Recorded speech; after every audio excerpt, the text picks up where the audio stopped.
Science کی نظر میں تدفین کے ایک دن بعد یعنی ٹھیک 24 گھنٹوں کے بعد انسان کی آنتوں میں ایسے کیڑوں کا گروہ سرگرم عمل ہو جاتا ہے جو مردے کے پخانہ کے راستے سے نکلنا شروع ہو جاتا ہے، ساتھ ناقابل برداشت بدبو پھیلنا شروع کرتا ہے، جو کہ دراصل ہم پیشہ کیڑوں کو دعوت دیتے ہیں۔ یہ اعلان ہوتے ہیں بچھو تمام کیڑے مکوڑے انسان کے جسم کی طرف ریل کرنا شروع کر دیتے ہیں اور انسان کا گوشت کھانا شروع کر دیتے ہیں۔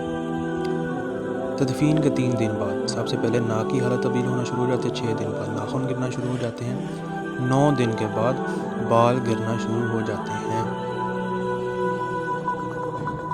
انسان کے جسم پر کوئی بال نہیں رہتا، پیٹ پھولنا شروع ہو جاتا ہے، 17 دن بعد پیٹ پھٹ جاتا ہے اور دیگر اجزاء باہر آنا شروع ہو جاتے ہیں۔ 60 دن بعد مردے کے جسم سے سارا گوشت ختم ہو جاتا ہے، انسان کے جسم پر بوٹی کا ایک ٹکڑا باقی نہیں رہتا۔ 90 دن بعد تمام ہڈیاں ایک دوسرے سے جدا ہونا شروع ہو جاتی ہیں۔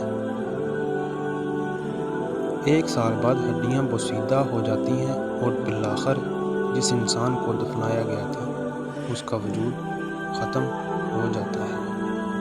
تو میرے دوستو، غرور، تکبر، حرص، لالچ، گھمنڈ، دشمنی، حسد، بغض، یہ سب کہاں جاتا ہے؟ سب کچھ خاک میں مل جاتا ہے۔